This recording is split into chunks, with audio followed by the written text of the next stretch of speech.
kind of funny how the whole genre just kind of gets this like debauchery kind of right like stigma to it, when it's a lot of times some of the most straight edge people I know have this like a street persona that the public sees as like, oh, they're fucking thug and shit, when they're like super nice and they're fucking, I don't know, well behaved. That's all I can say, you know what I mean? Yeah, I find a lot of times people's like persona through their work doesn't match up with their behind the scenes persona. And it's not that they're being untruthful, I don't think. It's just like you put something out there and people take what they want from it. Right. And I don't know, maybe there's some fakeness going on. I'm sure there's a lot of that too. Maybe. But that's not what I was talking about. I was talking about just how the society projects like shit onto people who call themselves a certain thing. Yes. I think at the end of the day, it's an outlet, it's an expression, and it takes a lot of focus to curate a moment of debauchery or, you know, goofiness or whatever. It's seemingly spontaneity. Yeah. But it's like you really have to be focused to like put in the time to develop those skills to like put on a good show, to write a good song. That's so production. People don't right? realize what goes into it, and I think you're right. Sometimes like rappers get the rep of just being like.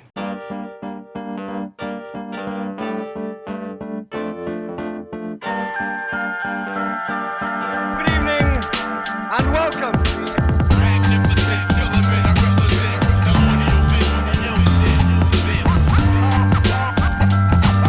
Good evening and welcome. This is episode 38. 38. Yes. 38 special. Welcome again. Cheers. You're here with Thanks for having us, Robscure, Shaun. a native from Washington, Vermont, Yes, sir.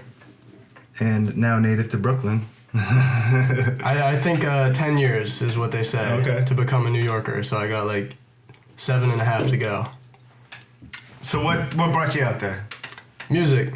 I went to UVM for a year, dropped out when the pandemic hit, lived in Winooski for a year. It was kind of a nice like stepping stone out of a really small town. But I don't know, after a while you just like, I'm not saying there's not room to grow in Vermont, but you start to kind of see the limits of like the networking you can do. Mm-hmm. So at a certain point I wanted to make that move for more opportunity. Yeah, it's like, how many albums do you have to sell in order to make it a living at the going rate? Or downloads that you sell at like $2 a piece or whatever. You know, it's tough, man. And then you realize there's like 630,000 people in Vermont. Yeah. And most of them don't listen to hip-hop. Right. Or whatever you call yourself. Not to pigeonhole you, because I feel like you're a little genre bending. But appreciate that. But it's like, it's rap, it's hip-hop, but you sing. You always have a melodic component to your vocals, I think. And I don't know, you put a lot of thought into it, and it comes through. Thanks. So you moved to Brooklyn. Yep. There had to have been a catalyst.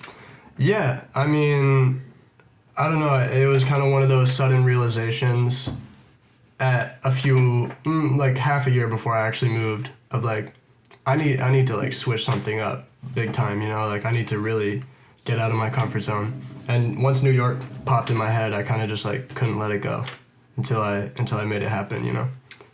It's like quitting smoking cigarettes or something. Yeah. You just gotta like make up your mind and just do it. Right. Well, like jumping off a cliff too. Like you just gotta make up your mind and do it. You just gotta commit. Yeah, commit. Yeah. Well, I mean, it also just felt like it would be a huge missed opportunity to live 5 hours away from like the capital of entertainment in the world, and to not at least give it a shot. Specifically, the birthplace of the music that you are like continuing. You know, like, right? I hear it.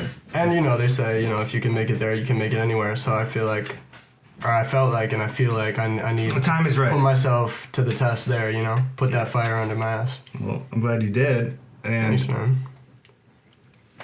I'm glad you're putting out new music. I feel like the first time I heard, I think maybe it was an Instagram post or something from a friend that I know from around here. It was the first time I heard of you.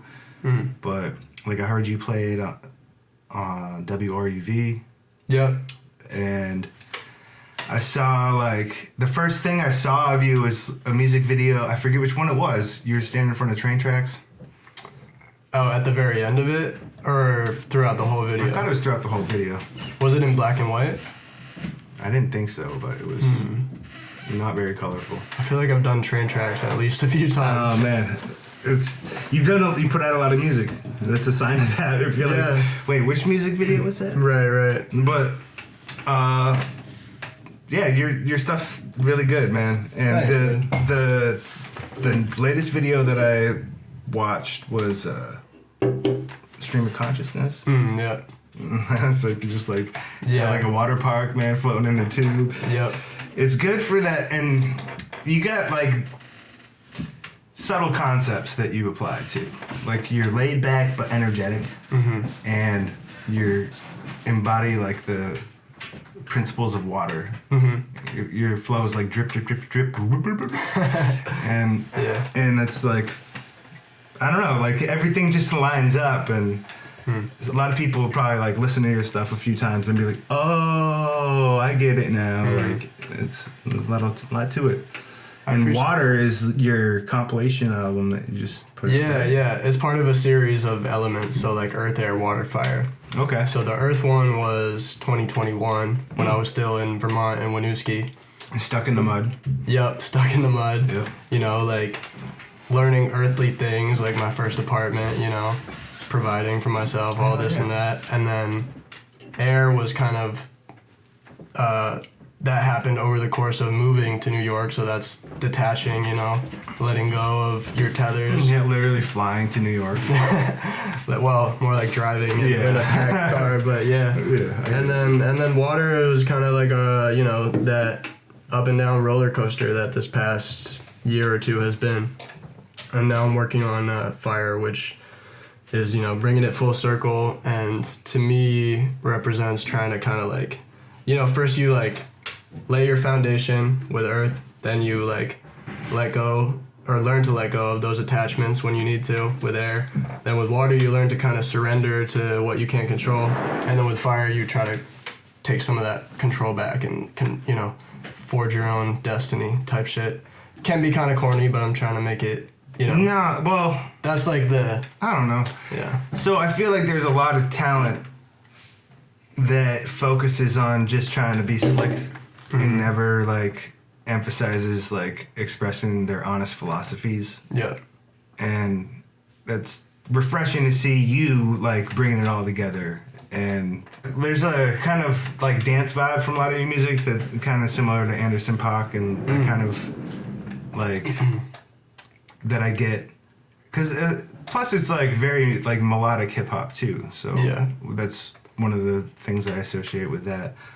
But it's, yeah, like I used to get a criticism that I was like too monotone. So I feel like that kind of pushed me to experiment with melody. And I appreciate the Anderson .Paak reference, because I mean I feel like he's gonna like the beats that you rhyme over and stuff. They're like, it's like they're referencing different times and like recent history of music. Yeah. And they're like, what was that? Like, isn't Stream of Consciousness the one where it almost sounds like an organ grinder, kind of carousel, like organ? Like, yeah, it's like a very, and it's like, but it's trippy in this weird, like, reminiscent way, and it's viewed through like almost like a watery lens, like, and you're bringing like all these different things that have been done well as almost like a protest of what the trends are, and created new trends. And I think that having that kind of retro production, who produces most of your beats? What's that all about? These days, me. Really? Like that song I produced. Okay. Well, actually, and also the second beat, like the beat switch at the end was Cam Barnes, which he also lives in Brooklyn now. He went to UVM. That's one of my good producer friends. Oh yeah. But Yeah, I used to just get them on YouTube. Well, my first album, I worked with a couple producers, Mentalian and Space Cap. And then most of the shit was like YouTube beats, different producers that I would just like buy the leaves to the beat. Mm-hmm. But I'm like slowly transitioning to like, over the last couple projects, it's been like 25% to like a third my production, and now it's like more than half my production. And eventually I want to be like pretty much self-produced. That's admirable. It's kind of like, yeah, any job you do, you should learn at least 10% of all the jobs around you. I totally agree. To know if people are doing a good job around you. Yeah, and it's part of what being gaining experience is. Yeah. You know, it's why like I started out as like a visual guy. Like I thought that I might want to go to art school, and I checked it out and I didn't see a future in it. I was like, I don't see myself rubbing elbows with these conceited fucks to try to put my art in a gallery and call myself another conceited fuck. So, you know, so like that made me think about what's more practical, like what's more useful, and that led me to like video. And, you know, when you learn that, you gotta learn audio. Right. And then when you learn audio, you gotta learn all these other things like set design, I guess. Yeah. I don't know. Yeah, like, no, I mean, setting up all these cameras and lights, like it's just like a little thing. It's like there's always like, it reminds me of when Bill Burr was like, "Ah, man, I wanted to be a comic, but I made it as a comic, and they didn't tell me I had to become an actor." Right. He's like, "That's not what I do." Yeah. And that's why he's the most not most respect. That's why he's like a voice of reason, because you know he's not an actor. Right. You know? Although he is acting these days. Oh, he's an actor. Yeah. But he's because not he an said actor. that, it's like he gets a pass. Like Right. real comedians they see the funny things in the truth. Right. And so they reference the truth, I think. Yeah. No, I think videography is also dope because you get to / have to learn about the fields that you're working in. You know what I mean? Like you're interviewing musicians and all types of people, and so like by default you're like learning about all these different fields just through like. I had a lot of issues with him, but I had this like my first real like field production instructor in college. It was my first like videography class, basically. He's like, your job is to faithfully observe the moment. And so I try to like take that with me. Whenever I think shit's going wrong, I'm just like, well, this could be the most interesting part of the whole day. And like, don't let your preconceptions make like decisions based out of discomfort or something like that. Yeah. That are gonna like ruin the shot, like literally have you turn the camera off. Right. Faithfully observing what there is to observe is the job, and that means in focus, sounds clear, all that shit, you know. Yeah. It's just kind of basic, but there is a admirable guiding principle in there. You know what I mean? Like and it helps me learn about other things, and it helps me. But the next challenge though is observing the experience in other people, because seeing the color and the sound and making sure that everything's in the right frequencies and whatever is almost ignoring the people. A lot of times I'll be looking at my camera instead of the people. It's a whole new like level to the challenge of faithfully observing, you know. Well, you have to develop those technical skills before you can before they become second nature. And That's exactly it. Focus it's on like ollieing on a skateboard. It's like you got to be looking at the thing you're ollieing over instead of your board. You know. It was the same with like performing. Like, you know, the first couple years I'm performing, I'm just like focused on trying to not fuck up the verse, like trying to remember what I'm doing. Really looking like this because I'm just like trying to remember, or even you're trying to have that tunnel vision so you can focus on the most important thing. But that's not the most important thing. The most important thing is that you engage the crowd in a live performance, and once you trust yourself to remember your verses and shit, then you can step outside of your own head and like kind of go on autopilot with the memorization and like actually focus on, you know, being the master of ceremonies. I've witnessed you in flow state, so hats off. I appreciate that. This is how people should be all the time. Yeah. It's like a samples of reference of like people achieving things at their higher potentials. Yeah. So that they're like, oh yeah, I've been blowing it. I've just been like watching videos and like doing all of the comfort things that I do to get me through the day. And then I clock in and clock out of the thing that pays me. And I try to not be present for that as much as possible so that I can feel like I'm living my own life. And all these like internal contradictions. Yeah. And like when you can culminate all your efforts into something that actually doesn't cancel itself out or find asymmetric like opposition that is what it's designed to balance out. Yeah. But you're actually like moving forward, like taking things in a direction. That's what I think flow state's all about. I mean, really, it's just like your brain waves like coming into full, being able to handle all of the information that you're creating and absorbing, like all the reflection. It's just like it's the opposite of being overwhelmed. Right. It's being in control and like. But not in even a way seeking that control, not like grasping for unconsciously in control. Yeah, just like that's what it is, man. It's Yeah. almost like some people say like the way that you have to freestyle is like turn the part of your brain that edits your thoughts and your logic. You should turn that off. I agree. Yeah. And that really it holds true.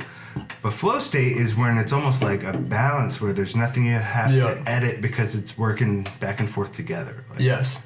It's even higher than like just being able to like pull off a freestyle. Like Right.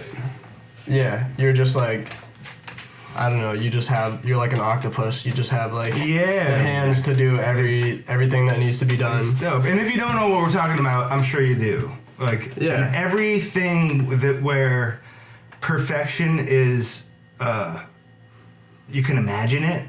Then there is a state of being where you are killing it effortlessly, just like Right. Well, I've heard it described as like you're at the edge of your ability and kind of like your potential, like you're kind of right on the cusp, like you're. But it's consistently there. You're standing on the edge of a cliff, and you're like know exactly where your center of balance is. Exactly. Yeah, and you're close enough to like beyond your ability that it's engaging for you and like. It stimulates like your brain and your whole being, but you're well enough back on the edge of the cliff that you're like totally in control and comfortable and like, nothing's getting away from you. Nothing's getting away from you. Yeah. Have you ever heard of the 4 stages of competence? It's like you start when you're a beginner, it's like when you're a beginner, it's unconscious incompetence. You don't know what you don't know. You don't know shit. Okay, yeah. Then it's conscious incompetence. You start to realize how much there is to know. I like this version better than the Donald Rumsfeld version. Oh, okay, I haven't heard that one. But then the last two is like conscious competence, where you're proficient. You know how to do things, but you really have to think about it. It's like you were saying earlier, like you can't fully be present because you're still thinking, oh, the camera has to do this, the lights have to, is this right? And then mastery, or like when you can achieve flow state, is unconscious competence, when it's like you're driving, it's second nature. You don't have to think about what you're doing. You're just on autopilot. That's why I had a fight with one of my professors, because she was saying that good art needs to be difficult. Right. I get what people mean by that. Like it should be. I get that. It should make you grow. I get that you have to try. Yeah. I get that. I get that you have to have honed a craft. Yeah. So that takes effort. Yeah. Like, like you can't be great at something your first try. And if you are, it was luck. Keep going, Yeah. Like the way I thought of it was like ollieing though, where it's always hard, but if you can displace that difficulty by like putting your work in beforehand. Yeah. Yeah, totally. Yeah, I mean you have to lay the groundwork. You have to put in the time to become proficient and then eventually a master at your craft. Yeah. If you want that ease. But yeah, I think both things are true. Like some people say the best things in life come free, or the best things in life are free. Some people say like It's weird how the best all things of are, the most challenging, like whenever we push ourselves to our limits, there's like a paradox there. yeah, everything's a paradox. That's something I like try to You embody I your try to, philosophy, yeah, I think, a through lot. my music. That's what Yeah. I try to go for that, because like I think a lot of I'm trying to like mine more of the like positive parts of my brain and experience in life for inspiration. But I think naturally it's just easier to draw from like pain, you know what I mean? So like a lot of the music ends up being kind of like melancholy, but I always try to not compensate for that, but kind of like round out the message or like the feeling by like giving a kind of the other side of that duality, you know what I mean? Which is like the glimmer of light or whatever. Yeah, man, I identify with that a lot, especially because, I mean, I don't perform anymore, but like everything I've ever written is basically focusing on challenges. Yeah. And like, yeah, you draw inspiration on that, but it's like there's so much inspiration in this fucked up world that you could just keep gleaning it and keep like going over all like, don't you see what they're doing? Like, but then it just makes you like a crazy person on the street with like a end is nigh sign, like, Yeah. you know, like in a way. Right. It can, Well, there's even if you have a healthy mentality, it can make you come across as like somebody who's unstable, and because it evokes that feeling of like we got problems and we don't have solutions, you know. right. And Well, so- I mean, there's a fine line between that person on the street and like a lot of artists. All their work, Tell me about it, all bro. their work is like is just like this problem, this problem, this problem. Not necessarily posing solutions, which you shouldn't have to, because I mean it's Well- it's fake to profess that you have the solutions all the time. But it's like, I don't know. There's a lot of people whose work is like that. You know, it's just like, and I appreciate it because it's like it's education. But that's what back to like how we started this conversation. Like, not every song needs to be like a laundry list of all the problems in the world. Like, that has a place and that's important. But there's also a place, and it's also equally important to use art as like this kind of refuge from like, you know, everyday life. But I don't know. I try to like do both. But I feel like that's been the biggest challenge in my development as an artist, is like it's easier to catch on, I think, if you have like a niche, if people know you for something, you know. You gotta be memorable. This in is some the way. chill rapper. This is Yeah, the yeah, like yeah. sad boy rapper. This is the political rapper. Yeah. This is the hype rapper. This is the braggadocio. This is the like party rapper. This is the introspective rapper. Yeah. And I try to do all and not put myself in a box.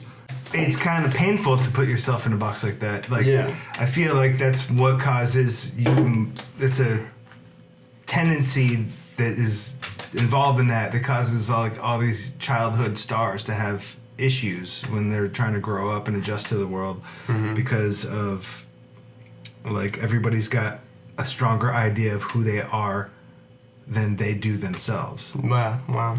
Yeah. And like that's a weird world to grow up in. Yeah. You know, like and When you let other people kind of define who you are. yeah, and And then you're always looking to other people for validation and, you know, to Yeah. say who am I. no need to name names, but yeah, the shit can be really troubling. And Yeah.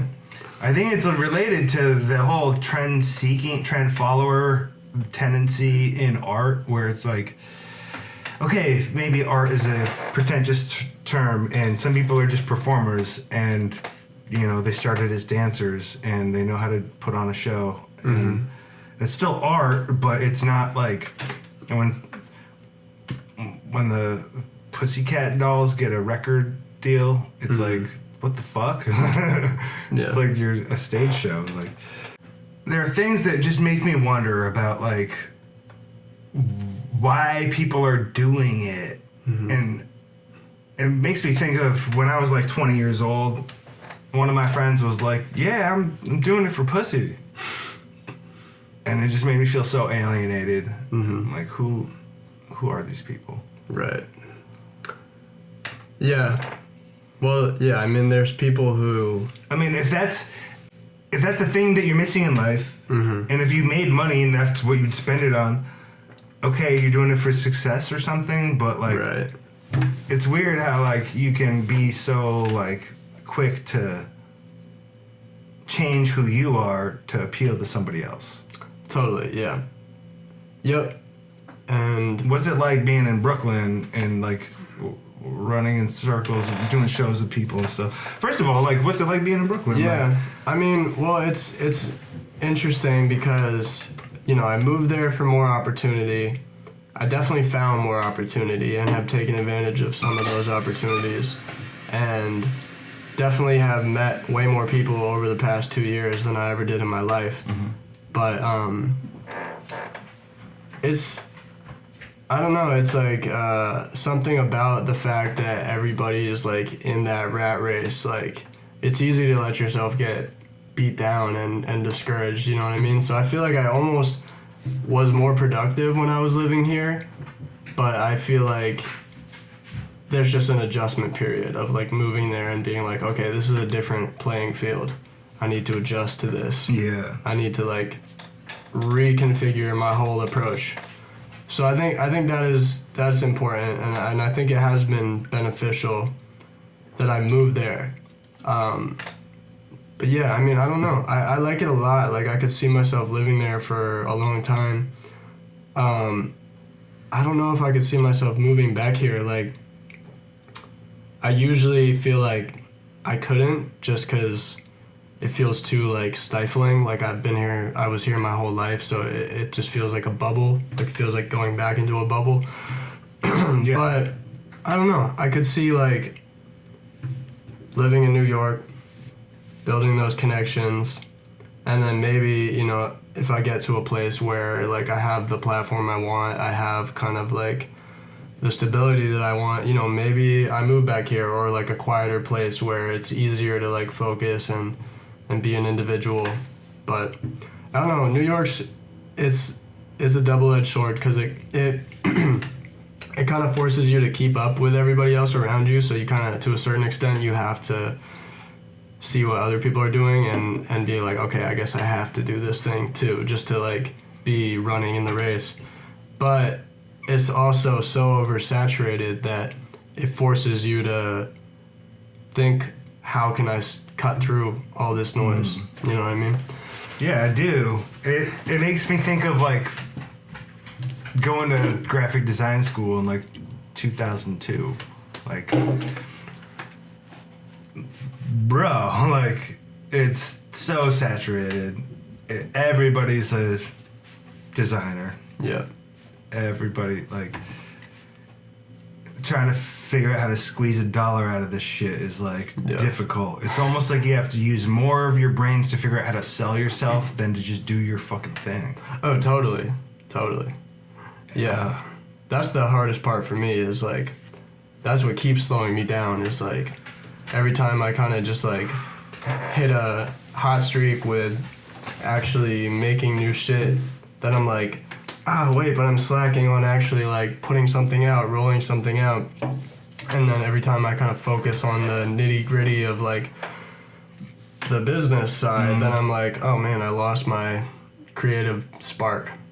Yeah, So, it's like you gotta watch what you do for an extended period of time, or else you get in a whole different pattern of behavior. Yeah. And brainwave patterns and circadian rhythms and stuff. Yeah. Change your And sleep then- cycle, diet, all that shit, you know? Right. And like, I work catering in the meantime, you know, and that the hours and days are like all over the place, so that doesn't help with like creating the structure I need to actually like thrive as an artist. So I'm trying to figure out something more stable in the meantime, but it's like, it's tricky, because like, I've tried, my first year I was there, I was just like living off music, scraping by, mind you, but like doing commissions for people, like shows, like busking, you know, just like street performing, this and that, doing features and stuff.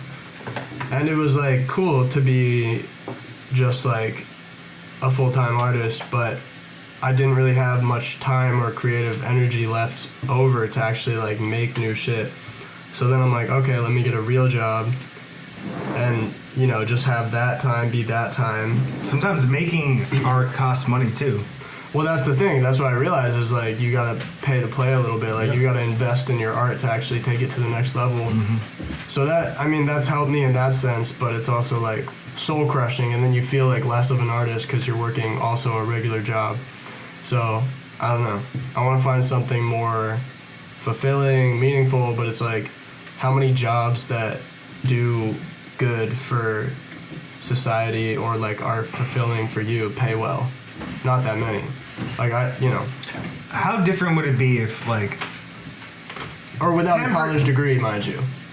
Right, that too. How many of them are gonna pay well?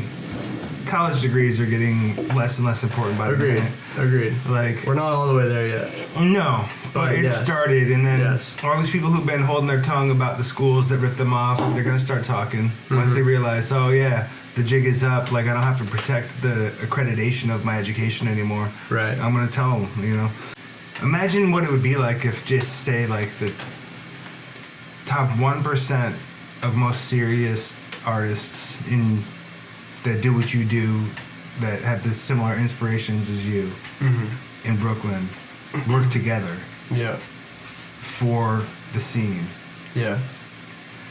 Decided on a couple venues that are like owned by like people, like their peoples, like the homies, and just build something like by working together, because if you're not working together, you're competing. Yeah. I've had friends of mine kind of mention like, yo, dude, don't ever suggest that I would ever compete with you. And it's like, that's not what I'm saying, man. I'm saying if we're not working together, if we're not communicating and we fuck with the same shit and we're trying to get people's attention to be focused on the things that we're doing, then we're competing. Yes. And no, that makes me so sad though when I see all these people struggling and all of the wrong people making money off from them competing against each other. Facts. No, facts. And all of these starving artists and accredited people that are like, what the fuck is going on? How come every time I move, there's a counter move? What is this? Yes. No, I appreciate you saying that, because that, I mean, I've like started to notice kind of a informal collective forming. It's too loose to really call it collective, but it's like I see somebody on a show and I'm like, oh, I know I did a show with that person, or I'm like, oh, they follow that person. That's so interesting. Like New York is a way smaller world than I thought. But it's good to hear you like actually put to words the importance of working together, because I'm like, on the one hand, I'm like, when I see it sometimes, I'll admit I'm almost like, damn, like I introduced that person to that person. How come I'm not on that show? And then right after that, I'm like, no, that's cool. Like I'm glad they fuck with each other now. Like I'm glad I could be part of that. And but it's good to hear you say that, because it's like I think there is like a pretty good sense of like camaraderie, but there's also like a strong sense of competition. And I think competition is healthy and natural in hip-hop. Trying to find that balance. Trying to find that balance is like, the way I see it is this: all healthy competition is a game. Yeah. It's a game, right? And after the game, you shake hands and you're still draw friends. the fucking lines and what the rules are of the game, and then compete and be good sportsmen. Yeah. Like, don't mix light survival with petty competition. Right. Why? Because of like business. Usually because of alcohol. Because alcohol sales like run the industry for small artists and venues. Like, it's not that alcohol companies do. It's just that the pressure for alcohol sales like is always doing that. Yeah. And not that I'm against alcohol. Cheers. Cheers. But everything in moderation is the point, you know, like as long as it's enriching your life, then great. But it's just so sad sometimes when like there's so many good things that people are trying to do, and there's this almost unconscious opposition. Yeah. You know what I mean, though? No, it's I know what you're referring to. And it's basically like, my attitude's always been like, hey, if you're a artist, then your goal is to get gigs, then get gigs. And you don't have to solve all of the political moralities of a town in order to just, like, accept the money for a gig. Yeah. You don't have to, like, say that the owner is a good person. How much of it is a partnership if you're gigging at a venue that...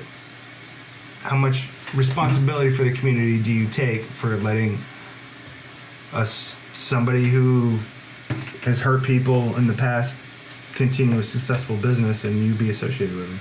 Right. I don't know. It's a deep question, and I think it's a good thing for on an industry level too, because the industry is that in a way, or it was the old industry, and now there's different industries involved too. The record industry is different than the bar industry and the club industry. Yeah. They're different. And, like, they're supposed to, like, rent rights for playing music that's copyrighted in a bar, in a club. You know what I mean? It's like, it's crazy. Like, they're very different industries. Yeah. So, what is the proper platform? What is the proper way of getting it to people? And, well, who you're working with, what you're all doing, there's an owner that's making money off from whatever night that is. Right. And the point was to make money for that owner so that you had an opportunity. Yeah. Instead of the other way around, like, you have an opportunity so the owner gets paid. Like, right. Yeah. I don't know, man. I mean, maybe I went too deep down that road, but no, like, I mean, I think the more. I'm just trying to reinforce the reason why, like, we need to, like, own venues ourselves. Yes. We need or to at least, like, run our own shows. You know. What run I mean? our own shows. We need to be the producers of our own events. Yeah. We need to have the terms and all these things. Yeah. You know, if it's the first time you're booking in a town, it's not, like, nobody can hold that against you for, like, I don't know, being at a place that ripped somebody else off or something. Right. You know, but when do you start to, like, have to fucking internalize petty personal politics just to do your job well?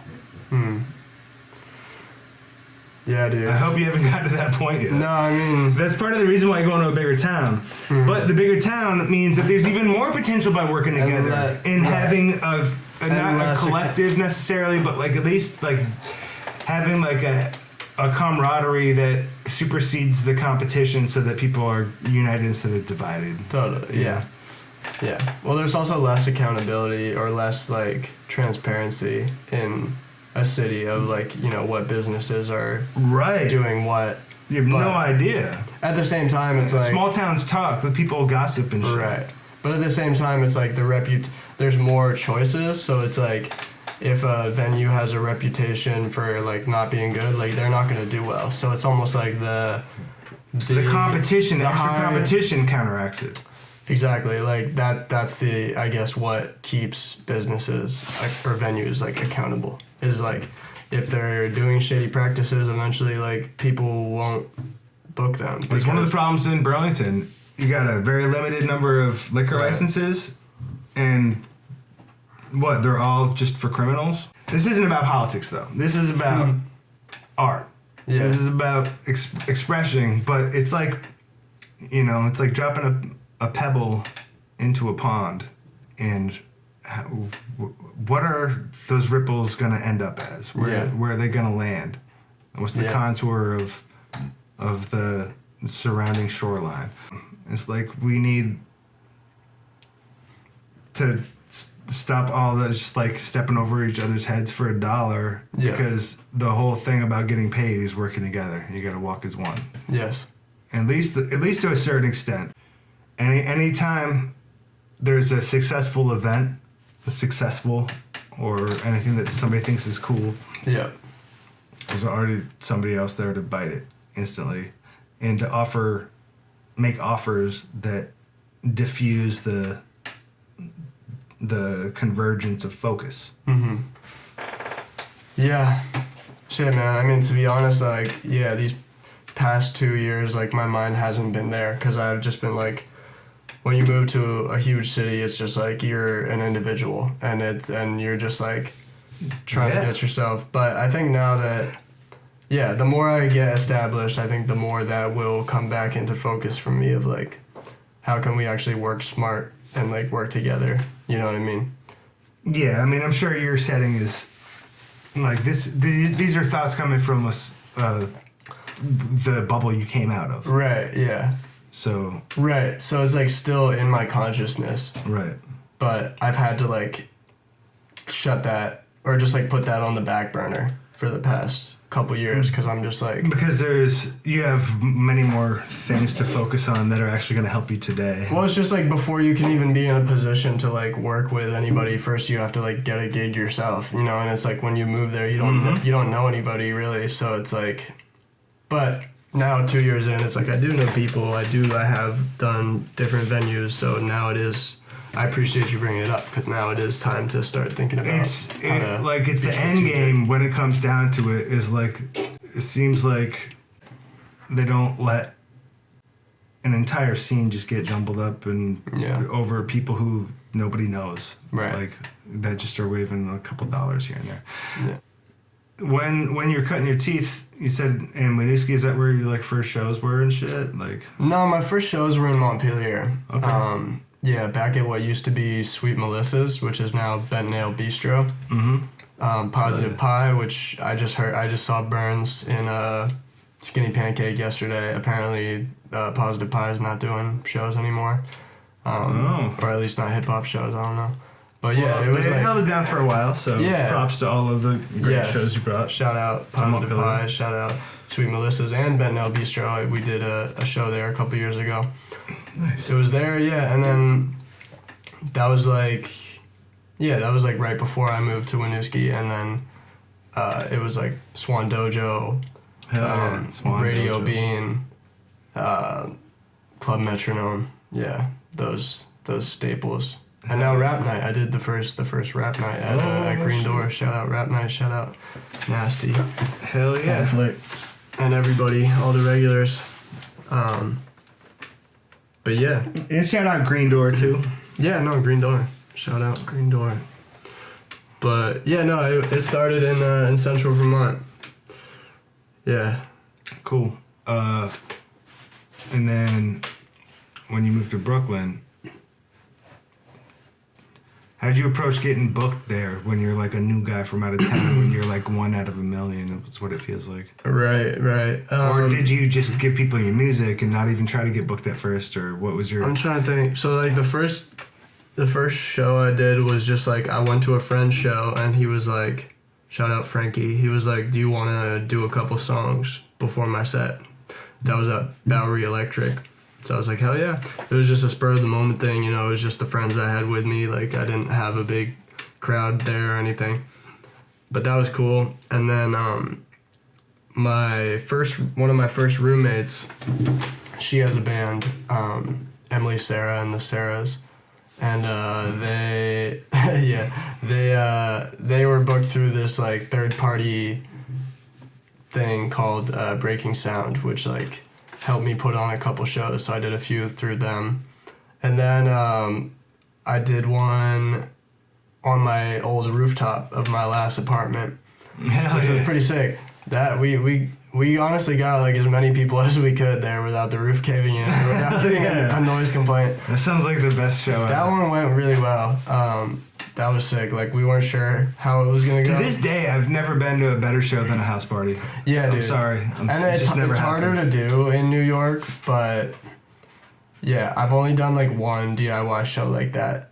It was that one, but yeah, way more fun. Just like anyway, yeah, I've done a couple shows at this place called Gold Sounds, and recently I did the release party for my last project, Water, at this place called First Live, which is pretty cool. They got like a whole live streaming system. Oh, hell there. yeah. Fuck yeah. So yeah, I think to your point earlier, I think that might be one of the venues that's like becomes a staple. It's right in the area. It's kind of like central for like a lot of the artists that I'm And they live stream in the shows. cahoots with. Is that the one you're talking about? Yeah, they live stream it, so it's like you can people who are like out of state can like get a That's live chill. stream ticket, which is pretty cool. Yeah. Honestly, man, that's where my head is at. I'm trying to figure out if there are any good venues Left in Vermont, you mean? that would fuck with me doing a live stream music series. Yeah, I mean, there's a few good venues that I can think of, but a couple like issues that kind of are obstacles, I guess, about like Right. what I'm trying to do versus what they're trying to do. Right. But I mean, the main thing is like I just want to support people that are supporting good people instead of just taking the money out of state and whatever, you know. Yeah. But so my concept is just doing kind of like a live stream like once a month. It's like an hour-long set of all original music from Vermont-based artists. Sick. And I just want a venue that will give me their venue when they're closed to do these shows and live stream them, and we can do sales, and it won't dip into the money they're already making during their open hours. Right. I'll do everything except provide the actual space, because this isn't big enough. Yeah. Yeah, well... And if they do live music anyway, then it would only be good for what they're trying to do. But these things are kind of difficult because it's a commitment without any like immediate payoff. Right. Yeah. It's way more easy to do things with immediate payoff, but it's like, no, trust me, this will be good. Yeah. But anyway, that's where my head's at as far as it would be sick to be able to sell like maybe 100 like VIP tickets or something like that too. Yeah. And have it be like a venue where you can get a drink, or maybe someday Vermont will allow like cannabis bars and shit, and then be able to like smoke in the club. But that'd be sick. Yeah. Yeah, man, I think that's where Vermont is at. Like Vermont Hip-Hop is at right now. Is like there over the past like 5+ years, there's been an explosion of participation, and now it's like we need the supply to meet that demand in terms of like the platforms and the venues and the outlets, like the media outlets, and we just need to be like invested in. But it's tricky, you know. I think before that happens, what it's gonna take is several artists from Vermont kind of like making it, like doing it bigger and proving to the world. Yeah, I think you're right. That, and I mean, that's starting to happen, you know. There's like 99 Neighbors, there's North Abjacks, there's Jarv, and people are... Yourself?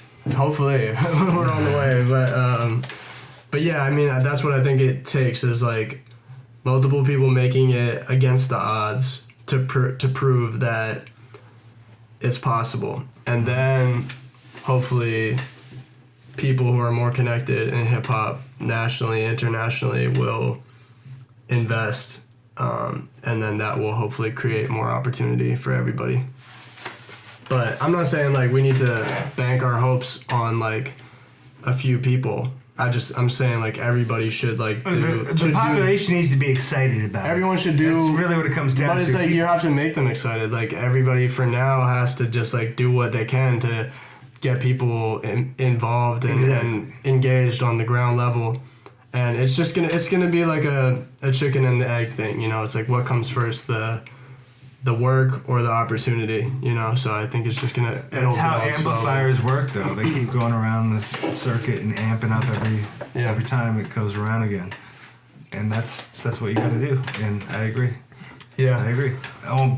It's good to see that you're actually putting in the work. Well, it's tricky because it's like on the one hand, I feel like not really guilty, but almost like when I come back and like do a show here, I almost feel like it's packing so much into one night, you know. I'm like trying to reunite with everybody, but also being like having a show, like come out to a show. It's hard to work and socialize at the same time. Well, not even that. It almost just feels like unfair to be like, hey, everybody, come to like expect people to come to your show when you like haven't been here. You know what I mean? You haven't been here to be able to like go to other people's shows and like be mutually supportive. But it's like it's a law of diminishing returns, though. You go to everyone else's show and then they're sick of you, or you know, it's not that, but like it's just that they don't have that built-in demand because they're used to seeing you. I'm just saying, like, I have every intention of like representing Vermont with however far I get, and trying to like put on for Vermont. But I feel like stepping outside of Vermont is, at least for me, is like a necessary step in that process of like trying to like shed more light on it. But it's just like, I don't know. The flip side of it is I feel guilty because I see so many people, so many artists I fuck with here, and who are like doing big things for the state here. And I'm like, damn, am I just being selfish? Like, I don't know. In my opinion, the state works for the people.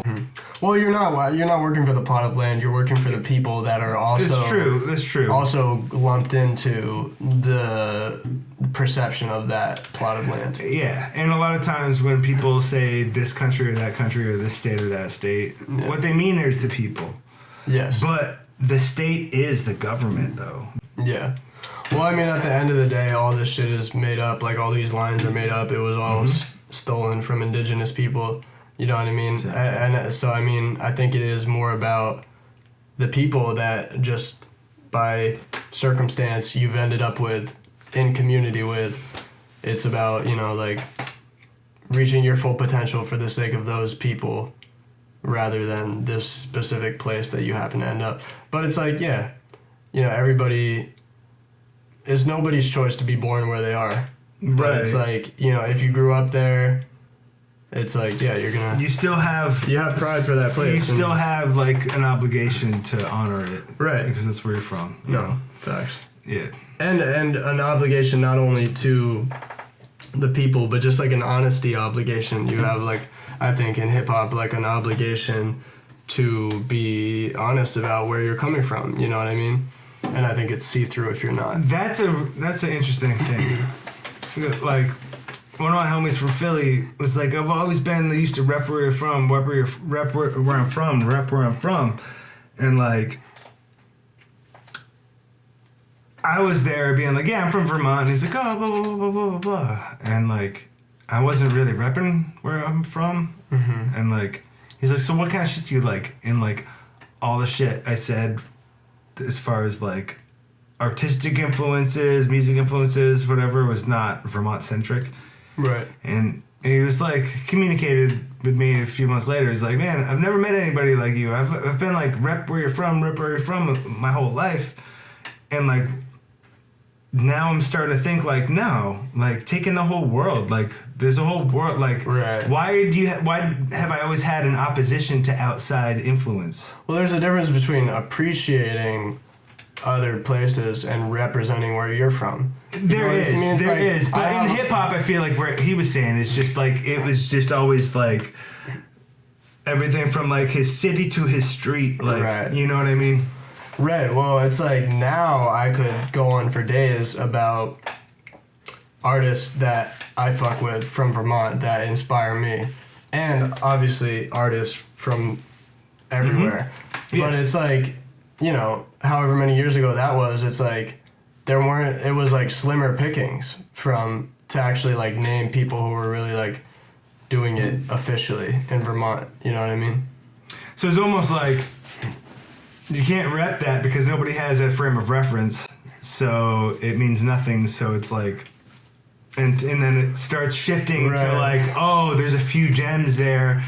It's easier to like associate yourself with the few actual people who are from a place that's so small that you can't get away with calling it, You know, Yeah. like you can't get away with like faking it and being like, Yeah. "Oh, I'm from there." Like, you know what I mean? Right, Like, totally. There's like that. People there's are gonna be always- like, no, you're not. I would have known you. Yeah, exactly, and that's very Yeah. much like the Burlington Totally. area. But Yeah, man. yeah, no, I mean, I think it's almost like it's a disadvantage in terms of, and I even see it like, not to say that I like, you know, I've had a lot of privileges and advantages based on like my demographics, but in terms of like artists who grew up in Burlington, I even see like they had more of just like a fan base to begin with, just based on like their high school was like 10 times bigger than mine, you know what I mean? But I think That actually makes a huge difference. It does, and I think that It makes a difference based on like when you actually are released into the world as an adult or a free agent, whatever you call it. yeah. You have a bigger clique to start out with. Right, and people who support you no matter what. But Yep. my point is like Vermont as a whole is disadvantaged from the rest of hip hop because it's such a small place. So it's like you have a smaller base of people who are going to support you from the jump. But I think in terms of perception now, it's like it's not so much anymore like I think because hip hop has grown so much and there's like so much, there's a lane for everybody.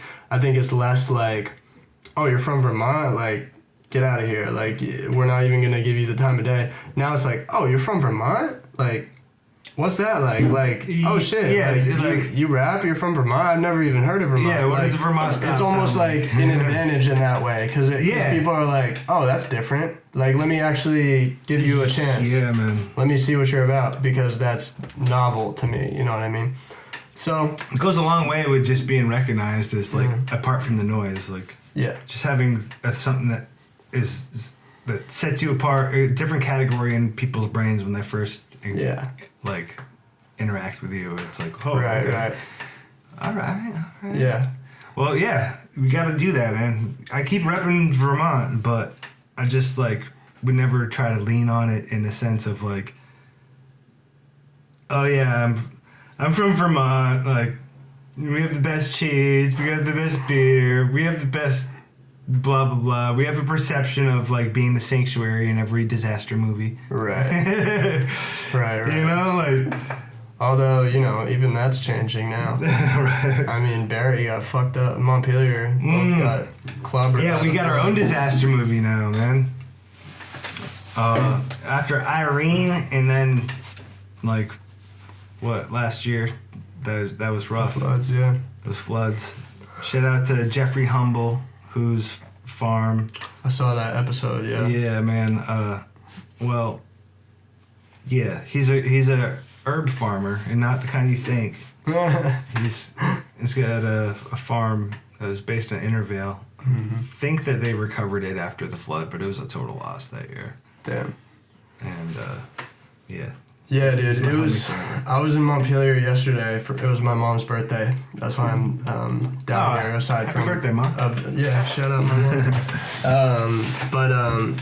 Yeah, it was good to see. Like I had the last time I drove The through last there, time- there was trees against the bridge. the last time I drove through Montpelier, it was like it was looking sorry, but it's good to see like businesses bouncing back.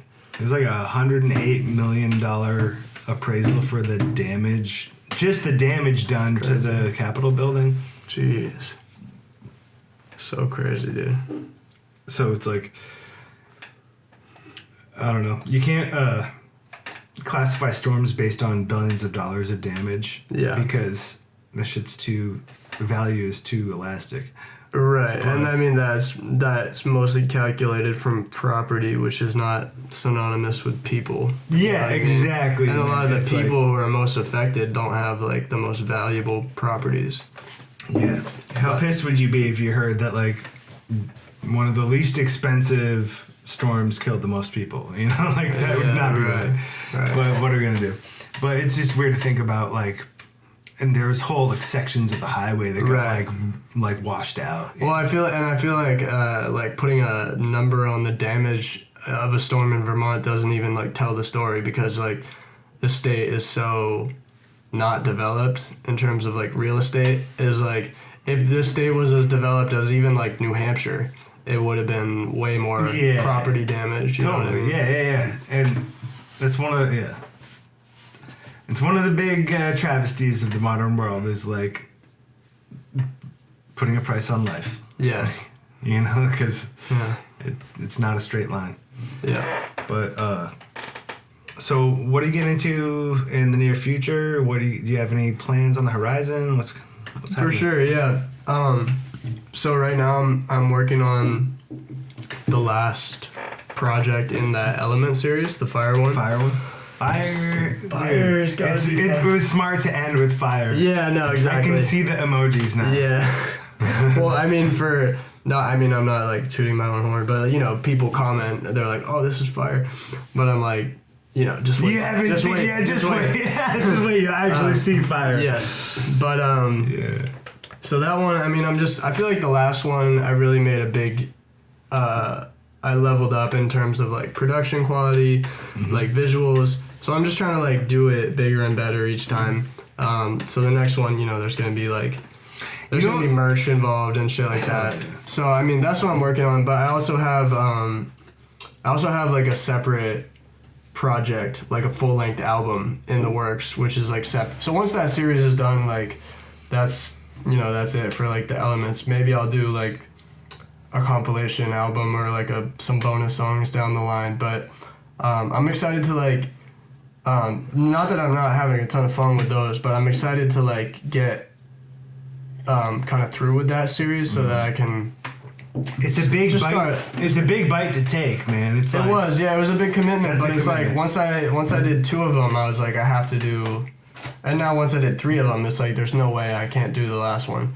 But no, it's good. I mean, I think it's gonna be like the best bars to date.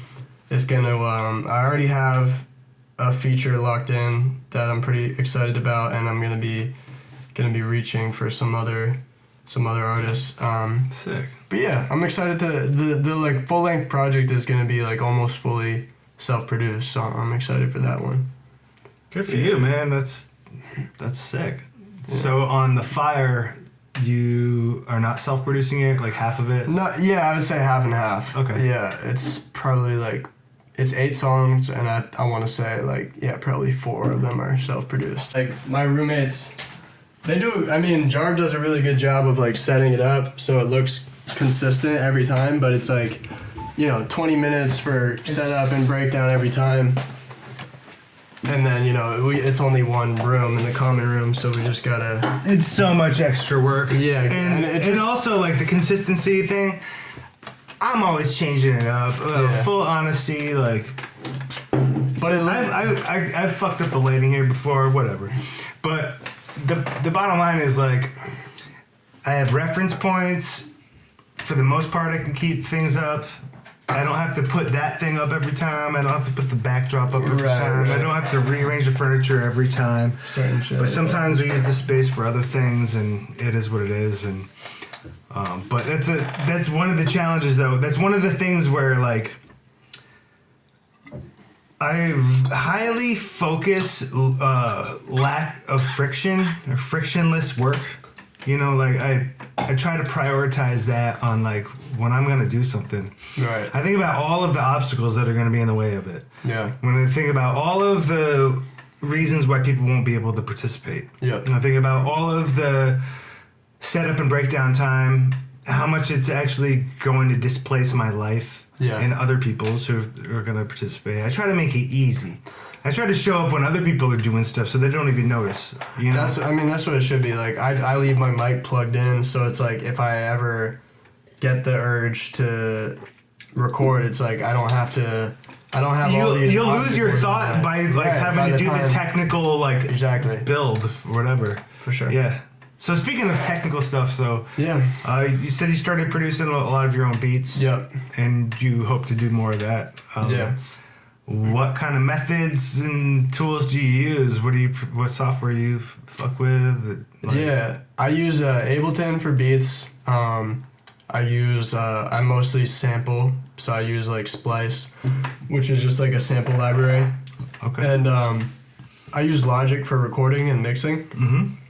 But I'm gonna start outsourcing my mixing again. I've done my own mixing pretty much the past 6 years that I've been recording. Like, I guess like the first year or two, I had other people do it, but I was like learning, and then ever since then, I've pretty much been doing it mostly myself, which has just been like another thing. It's nerve-wracking, right? Yeah, and it's just like I'm already a perfectionist. Like I already have OCD. Like I already have ADD. Like all these things. So it's like I don't need to be doing that. Like I just need to be the artist. You know what I mean? And that is an art in itself, which is why I like got so into it.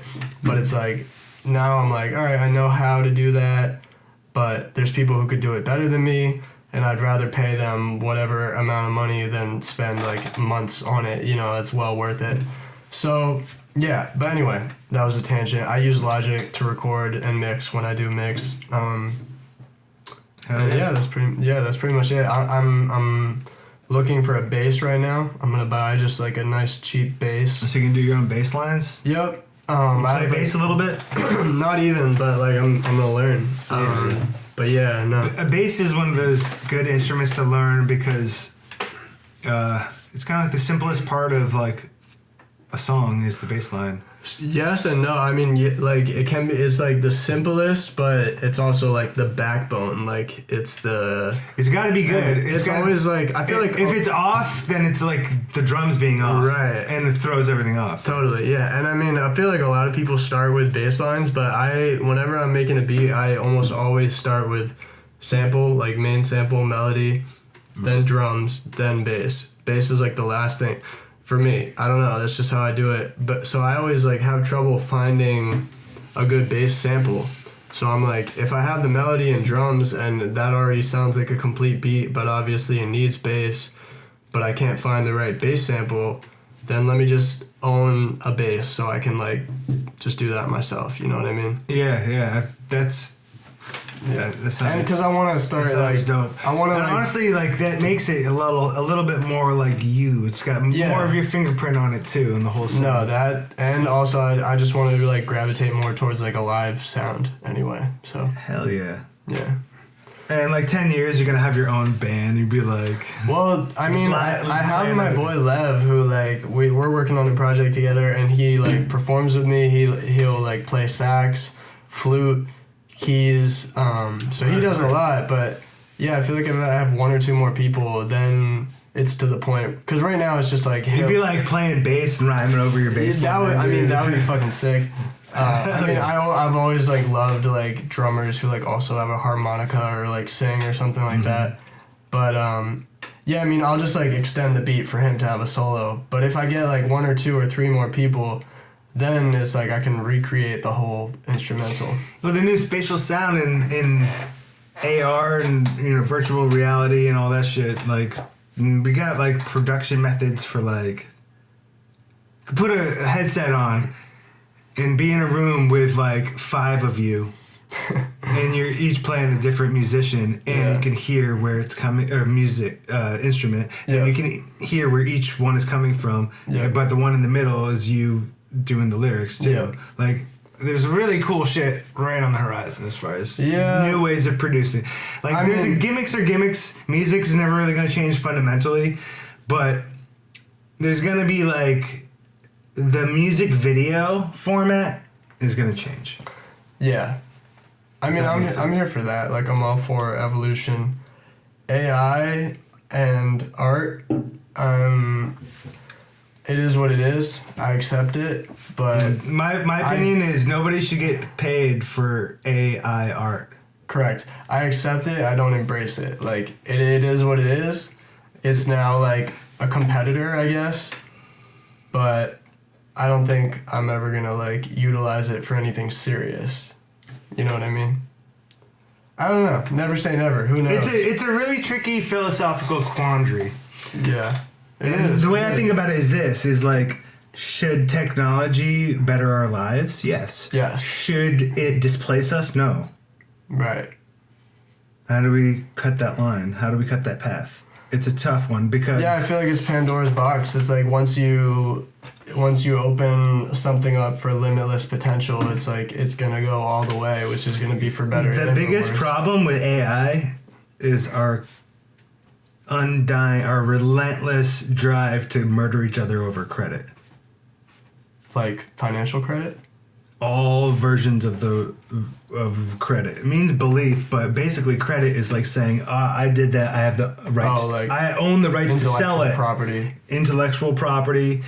Like antitrust laws and all these things are come into like the realm of credit. And also your personal credit score does too. It's all part of the same way of the paradigm we live in, where like it's more important that we know who to pay than whether something exists or not.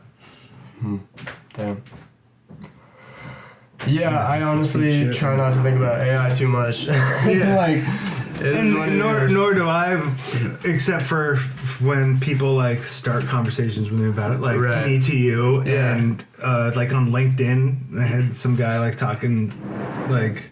Because I was like, nobody should profit off from it. And the reason why is because that starts an arms race into oblivion. Because if you can get infinite productivity out of something that... It's just an arms race. Like, you get an advantage over here, and then that cascades into absolute destruction and dominance. That's what happens with arms races. Man. So we don't need to do that. You know, like, and the whole point would be to, like, have a business that's more successful than other businesses. Yeah. Like Amazon or some bullshit. Yeah. Like, seriously, like, losing track of the focus and, like, how to use technology. Technology's always been about solving problems. And it's not a technology if it creates more problems than it solves, or if the problems it creates are more serious than the ones it solves. Yeah, no, well said, dude. That's interesting, because for the project I'm working on, like the fire shit, I've been like kind of delving into the Cold War and like the nuclear weapons standoff that's still ongoing today. So I mean, to hear you like say, call it an arms race is interesting. I think that's something I'll have to delve into more. Like, marketing is an arms race too. Yeah. And the points that they calculate their success on, it's mind bubbles, like attention spans and mind bubbles, you know? Like, oh, this person's preoccupied with this thought bubble that is based on certain industries and certain likes and hobbies and predispositions and tastes and lifestyles. Yeah. And everyone's just a target. And it's an arms race. Yeah. And it's an arms race to like win hearts and minds. It's like the new level of propaganda is like Instagram level. Like, where it's like, oh, look at the doggy. You know? That's like mindfuckery propaganda. It's crazy. Dude, I'm sorry to make it so deep, but you're a deep guy, so so it makes me think about these kind of things. So sorry to put that on you, but no, it's cool, man. I'm trying to stay off social media as much as possible, but you know, it's a necessary evil for artists. That could be a whole topic in itself. Yeah. But nah, fuck that. We don't need to talk about social media. No, man, it's hard for people. I feel like you have a unique position where you can give the younger kids advice on that, especially like I feel like we've kind of gone over the hump as far as like everybody is their own brand. I feel like we're all puking when we hear that shit at this point, you know? But we still need to like advocate for ourselves. Mm-hmm. That's not going away. You know, like cheapening yourselves, changing your behavior for whatever platform you're on. That's working for free. Yep. Like, at least negotiate an offer before you start working for free. That's why we still swear here. That's why we don't follow the new like trends and shorts and stuff like that. Right. Because we're not trying to change our behavior for a social media company, because if they can get a significant population to change their behavior when they flip a switch, then they generate money and they use that money to control the population more. That's just what it is. Yeah, dude. But like, you know that and I know that. A lot of kids know that. but we still have to advocate for ourselves, and we have to do it in based on like the terms of engagement, the rules of engagement. Yeah, I mean, it's tough. It's like, how much do you rebel to the point of your own detriment? It's like talking shit about your own education. If you're, I mean, I believe there's like no such thing really as a clean politician. But it's like a lot of people go into politics wanting to make change from the inside. So it's like you can't be too radical when you're running, or you won't get elected. Exactly. So it's like with these platforms, it's like it's really censorship. It's like you can't divert from the norm and be too outspoken or too like you can't like cause too much friction, or it's like you'll get shadow banned, or you know, the algorithm will like whatever it does not push you. So it's like it's weird. It's you're walking the line of like kind of playing into it, but not totally like selling your whole individuality. I had a teacher in high school that used to call it living in society but not of society. Yeah, exactly. I get it, but it's like, it's tough. I don't know. I'm on the fence. It's like I respect people who are like, and there's people who are total rebels. You know what I mean? Who just like don't conform to that shit, like Immortal Technique. You know what I mean? But then it's like your whole identity becomes like defiance, which is admirable. But it's like that's a heavy cross to bear. You know, that's just a big weight to shoulder to always have to be like. It makes collaborating very difficult because it's almost like you're like what you're known as is not being able to get along or something, even though that's not true. Because it's just like these symbols, these words give these impressions about attitudes and dispositions, and you got to do what you do. You got to stay true. And like, I like that you're bringing a lot of people in if they actually spend the time to take the time to listen to your music. I feel like you're drawing on a lot of aesthetics that are overlapping, and you're bringing a lot of people in from a lot of different directions, man. I like it. Appreciate that. And usually when that happens, it's compromise, but in your situation, it's the opposite. It's like when you actually build something new, and instead of dilute the waters, you know? Yeah. Thanks, dude. I really appreciate that. I mean, that's my goal, is just to like be able to connect with people, you know what I mean? Like put something out that people can relate to, you know, like that different walks of life can relate to in their own way. But it's completely unique. Like, I mean, thanks, man. I'm trying to think of people who have a similar flow, and I really can't, dude. Thanks. I appreciate that. I 9 times out of 10 I get compared to Mac Miller, which is cool. I'm a fan of Mac Miller, like, but I think it's, you know, it's like you're a vibey white rapper. You're the new Mac Miller, which is cool. Like, there's worse comparisons. I hear that. No, and like, yes, I'm influenced by him, but also it's like so many other people. So it means a lot for you to say like you're your own thing. You know what I mean? But I'm like, whenever I see somebody, in my head as a fan, I always wanna. To me, it's a compliment. I'm like, oh, you remind me of this. Like, I hear this person. Yeah. And to me, it's a compliment. But as an artist, every time you hear it, you're like, but I'm not. I'm not them. I'm me. You know what I mean? I think that people are like elemental particles. They just don't like to be like closed off and contained. Yeah. Like ionized into a different thing if they're labeled. You know, like it happens. It's just a thing. Like nobody likes.